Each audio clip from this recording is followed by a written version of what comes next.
All right, Brother Haygood, thank you for your patience. You know, as I've talked to you in this past year on a number of occasions, you mentioned your father.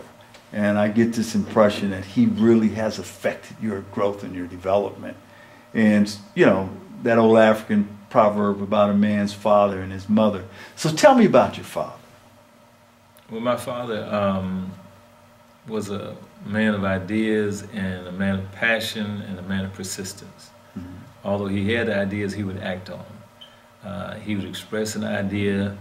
He was passionate about what he wanted to do, particularly in terms of helping others and realizing that idea. He would put the energy behind it with the determination and persistence to realize it. Mm-hmm. That's something that has impacted me even more so as he's gone on, to recognize what he went through to accomplish what he did. Mm-hmm. Mm-hmm. There were numerous challenges, but he didn't let that hold him back. He would identify what he needed to do. He worked with all people in whatever level they were at. He respected all people and taught us to respect all people, mm-hmm. Whatever walk of life they were in. Mm-hmm. He reminded us, but for the grace of God, there goes I. Sure. So when you see an alcoholic, drug addict, prostitute, mm-hmm. it's easy to look down and judge people, but for the grace of God, there goes I. Yeah.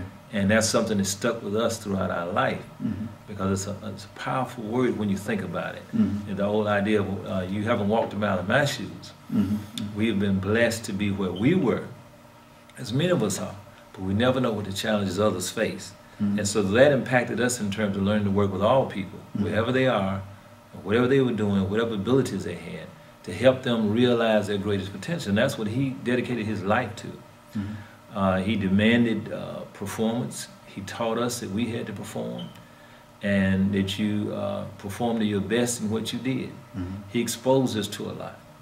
He believed in opportunity for people. Even as a young man, I was one of the youngest college presidents to many of the conferences that I went to, mm-hmm. Particularly of an accredited institution. Mm-hmm. Mm-hmm. I was one of the youngest people to go to Washington, D.C. as a college president and visit the Department of Health and Human Services, Department of Labor, Department of Education down on 9th and K Street, and 7th Street in Washington, D.C. Went to the White House, executive White House, next to the White House where all the administrative functions take place, and had to go through security clearance at an early age to learn how serious it is at that level, and how government functions, how people function, how business gets done. And had the opportunity to work on and write proposals and get them funded that impacted our community and impacted persons, impacted organizations. So it was a very powerful experience working with my dad and learning from him. His passion, his respect for people, and his ability to enjoy himself in what he did and to reach out to people, no matter who they were. I mean, he always smiled. He enjoyed working with people, and he was determined to get where he needed to be when he recognized that something needed to be done in a given situation. You know, and I understand he was quite a civil rights activist. I guess my next question is a natural follow-up because of that African proverb about what we learn from our fathers, and of course what we learn from our mothers, and those lessons tend to be a little different. Tell us about the lessons of your mother. Well, from my mother's side, she was a strong person in her own right. She was an independent person and very strong as a woman. Well before the women's movements came in, my mom was independent. She was a teacher early on.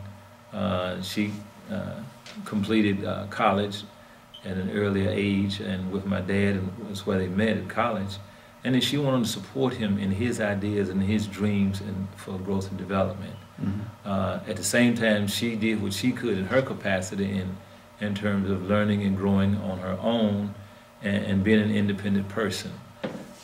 As a teacher, when we came here, she worked with the Corporate Extension Program in outreach into the various communities of the Black Belt, Russell County being one, as I recall, where she was, they tried to intimidate her and run her out of the county from teaching with her job with the university in outreach, because she was exposing people in the things that they knew about their land, their property, their houses. She was teaching them in a classroom setting how to get better jobs. This was the 60s, right? This was the 60s. Okay. And because she was doing that, some of the farmers who had these people on land like tenant farmers up to that day were very upset about that and tried to intimidate her. And eventually the family had to get involved, my dad and uncles and all of them, to get involved to protect her and make sure everything was okay there and to cease that kind of intimidation. And then the federal government got involved because it was a federal program. They sent in the FBI. But she was determined that she was going to help people go to a better condition because she could not understand why they were living under those conditions in that day and time. That was the kind of person she was. She was a very caring person. She taught us to learn to be fair, to not mistreat people, to share with people and give them opportunity, and to be respectful of the people. Take care of our family, and to always be positive, take care of our health and those things that you really get from a mother. Yeah, I understand. I think that, you know, I can say that you've had some good preparation. Oh yeah. I would add that, you know, you have a purpose and you have a message. And so I want to give you that opportunity just to share your sense of purpose and your message with those folk who will be viewing this video. Well, the key thing I want to say is that I think that it's important for us to understand and recognize that we're going to grow and develop in this community, particularly in the Tuskegee-Macon County community in the state of Alabama. And as a people, that we have to work together to make that happen. We have to learn to respect each other, and we have to determine that we're moving ahead. And there are many others who will not join us. But we've got to decide where we're going and what we're going to be about. It's time for Tuskegee and Macon County to move ahead and realize the potential that's always been there. The potential that was laid based on the foundation years ago in the Booker T. Washington, Lewis Adams, George Washington Carver era. And it's just time for us to take it up again and move it to the next level. They laid the foundation. Opportunities here for us. The areas around us have developed. It's now time for us to develop.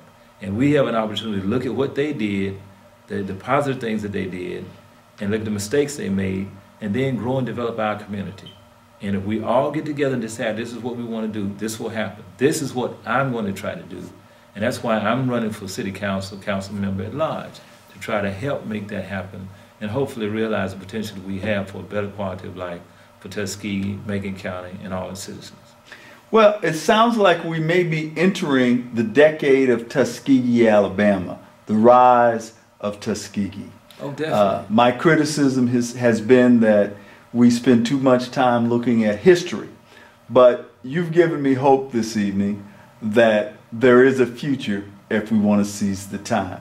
I want to thank you, and maybe again after the race we'll have another conversation. Well, thank you for this opportunity, and I look forward to positive things for Tuskegee and our community. My pleasure, Brother Haygood. Thank you. Well, folks, I think that you might have learned something today. And Mr. Haygood's striving to be a part of a better and healthier government. And so, although I can't endorse a candidate, I can share with you. And I've shared this conversation. I want to invite you back again for the next Leadership Forum. And I sincerely thank you for taking your valuable time to hear what we had to say. Peace and blessings.